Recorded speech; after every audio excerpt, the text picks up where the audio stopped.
A very good morning to doctor and my fellow friends. My name is Becca Wong and my matrix number is 270024. So I'm from group 4. Today my group is going to present our project entitled Application of MFRS by Malaysian Company. Before we going to present our presentation, let me introduce first my group members. I myself is Becca Wong and my matrix number is 270024. My next group members is Chang Shiying 270837, Teo Sin Min 270842, Vivek Dukantini Vigeshwaran 272714, and Vaiteswari anak perempuan Murugan 272856. Good morning, madam and my fellow friends. My name is Yosimi, matric number 270842. Now I'm going to present about introduction and background of companies. To complete this project, 5 companies has been selected by our group, which is JAKS Resource Berhad, Jasa Kita Berhad, J-Corp Berhad, JKG Land Berhad, and Johor Team Berhad. We choose these 5 companies to determine their MFRS 110 standard, which is event after reporting period, key audit matters, and financial performed through ratio computation. The first company is JAKS Resource Berhad, and the sector of this company is general contractor service, and they also involved in development of mixed residential and commercial development project. Secondly is Jasa Kita Berhad. The sector of Jasa Kita Berhad is industrial product and services.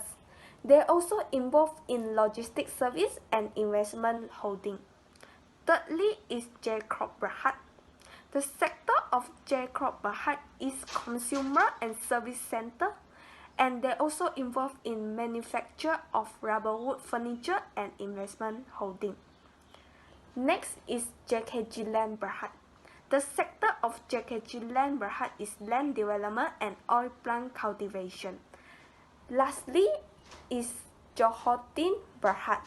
The sector of this company is consumer product and services, and they also involve in lithograph printing service such as UV printing. Hello, I will brief more about disclosure of MFRS 110. MFRS 110 refers to events after the reporting date as those events both favorable and unfavorable that occur between the end of the reporting period and the date when the financial statements are authorized for issue. As for JKS Resource Berhad, there is no event occurred in 2018, but there are 5 events, which are 2 adjusting events and 3 non-adjusting events occurred in 2019. For adjusting events which occurred on 8 and 11 February 2019, that both events are about issuance of ordinary shares. While for non-adjusting events, there is issuance of share capital on 23 January 2020. Secondly, the impact of the pandemic COVID makes the group and company unable to reasonably predict the effects of the COVID-19 outbreak at the reporting date. Last one, there is issuance of abandoned rights on 22 May 2020. Then, Jasa Kita Berhad have 2 non-adjusting events on 2019, which is the year-end reporting date was on 31 March every year. The first event is about issuance of convertible non-cumulative preference share by Jasa Harco International on 18 June 2019. On 21 June 2019, there is issuance of convertible non-cumulative preference share.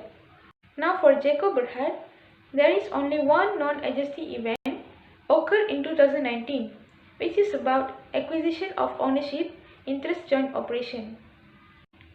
Afterward, JKG Land Berhad have 2 non-adjusting events on 2018, which is the year-end reporting date on 31 January every year. Firstly, the event is about rehonourable rights issue of ordinary share which occurred on 21 April 2017. Secondly, on 8 December 2017, there is land acquisition agreement. For adjusting events of Johor Team Berhad in 2018, there are 7 events which mostly about issuance of ordinary shares. Also, there is strike off from the register and approval on 25 June 2018 and acquisition equity interest on 26 July 2018. Furthermore, there are 3 adjusting events in 2019, which both events about issuing ordinary shares and 1 event is about business relocation. For non-adjusting event of Johor Tim Berhad in 2018, there are 2 events which about issuance of additional ordinary and nominative shares and business relocation. Meanwhile, there are 2 non-adjusting events in 2019. First event is about coronavirus pandemic and another event is about issuance of purchase consideration. Under MFRS 110, disclosure for adjusting event will be made in the notes to the account of the financial statement, while for non-adjusting events, it should not be recognized in financial statements, as it should be reported in the next year financial statements. Let me continue our presentation with key audit methods.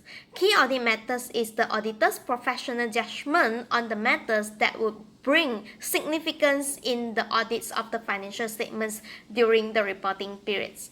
Let's look at the first company, which is the JAKS Resource Berhad.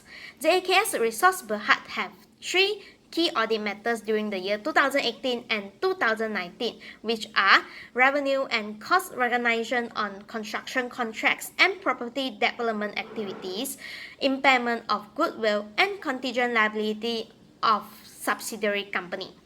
While we look at the Jasa Kita Berhad, they have 2 key audit methods during the year 2018, which are net realizable value and existence of inventories and impairment of trade receivables. During the year 2019, they have net realizable value and existence of inventories, impairment of trade receivables, and impairment of trade receivables of subsidiaries company are recorded under key audit methods. Meanwhile, for J-Group Berhad, they recorded the same methods in the key audit methods during the year 2018 and 2019, which is consolidated revenue for sales of goods. During the year 2018, the consolidated revenue for sales of goods recorded at 300 million ringgit, while in 2019, it recorded at 322 million ringgit. Next, let's look at JKG Land Berhad. JKG Land Berhad also recorded the same methods in the key audit methods from the year 2018 and 2019, which is the revenue and cost recognition on the sale of properties under constructions, which is the adoptions of MFRS 15. Revenue from contracts with customers. It involved in estimation and judgment of the auditors. Therefore, it is recorded in key audit methods. Let's look at the last company, which is the Johor Tim Berhad. During the year 2018, Johor Tim Berhad recorded matters goodwill impairment and impairment of trade receivables in their key audit methods, while in 2019, it also recorded the same methods in their key audit methods, which is the goodwill impairment and also the impairment of trade receivables. Good day, madam. My name is Shang Shi-Ying with matrix number 270H7. I would like to continue with the financial ratio analysis in year 2018 and 2019. I will start with quick ratio. Quick ratio indicates only the most liquid of current assets to current liabilities are used in this ratio by the company. Based on the table and graph given, we can see that basically all the 5 companies have a good quick ratio because all the value is higher than 1, which means that the current assets available to cover current liabilities. In general, Jasa Kita Berhad has the highest value of quick ratio, while JAKS Resource Berhad have the lowest value of quick ratio among these 5 companies in both years. Next, for the inventory efficiency ratio, it means that the number of times in which the average inventory or stock is sold in a given period. According to the table, JAKS Resource Berhad have a high inventory efficiency ratio among the 5 companies. In year 2018, it shows 25.78 times, while in year 2019 it shows 13.84 times. It signifies it has a high efficiency for its inventory management. Meanwhile, JKG Land Berhad shows low inventory efficiency.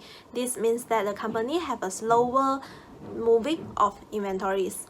Furthermore, For trade receivable days, it is a formula to measure the average number of days the company is expected to receive payment after the sales have been made.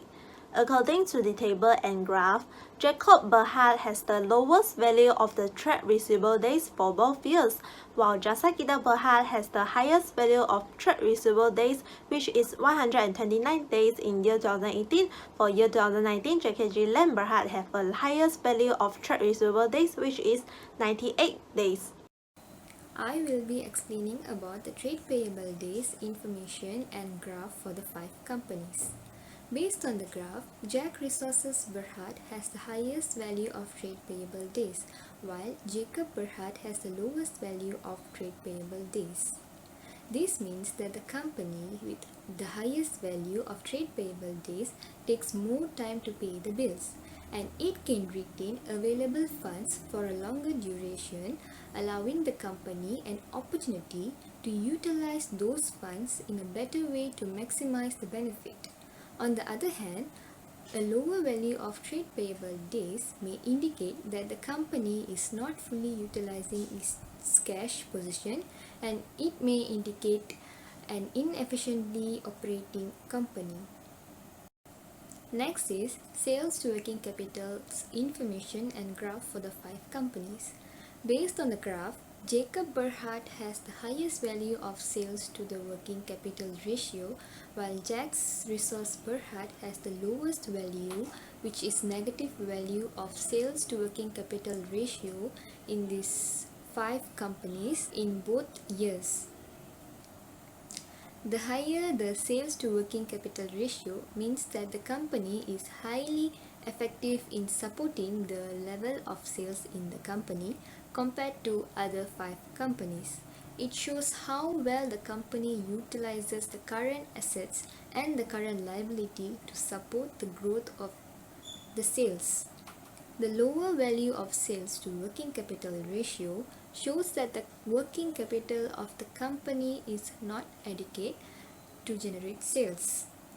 The negative value of sales to working capital ratio indicates that the company's current liability exceeds its current asset. Negative working capital ratio means that the company is in financial trouble and it needs to immediately act for any sources of additional fund. Next is working capital information and graph for the 5 company. Based on the graph, Johor-Tin Berhad have the highest value of working capital, while Jack Resources Berhad has the lowest value, which is negative value of the working capital among these 5 companies for both years. The higher the working capital of the company, the more the efficiency of the company's functions. Means that the current operation of the company can be funded, and the company can also invest in future activity as well as the growth of the company. It is always not good to have high working capital, as it may indicate that the company has lots of inventory or the company may not invest its excessive cash. Negative working capital of the company shows that the ratio of current assets to liability is less than 1. In conclusion, 5 of the company have been selected to analyze their disclosure of MFRS 110 even after reporting period, key audit method, and working capital ratio. Under the standard MFRS 110 even after the reporting period, the events are usually found in notes to the financial statement in annual report. Through discussion and analyzing, we can identify the adjusting and non-adjusting event that occurs in the 5 companies. For key audit method, judgment on the item that are significant on the estimation on the item which will materially affect the financial statement also been analyzed on the 5 company. Lastly, for working capital ratio, it is shown that Jasa Kita Berhad give the best performance as the company have higher current ratios and quick ratio.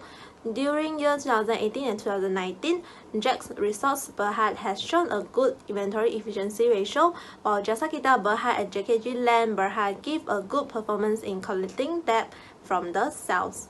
Furthermore, Jacob Berhad shows the most efficiency in paying debt among the 5 companies. Johor-Tin Berhad had performed well as the company have the highest working capital among the 5 companies. Meanwhile, Jack's resource perhaps give the most efficient cash operating cycle. That's all from me. Thank you.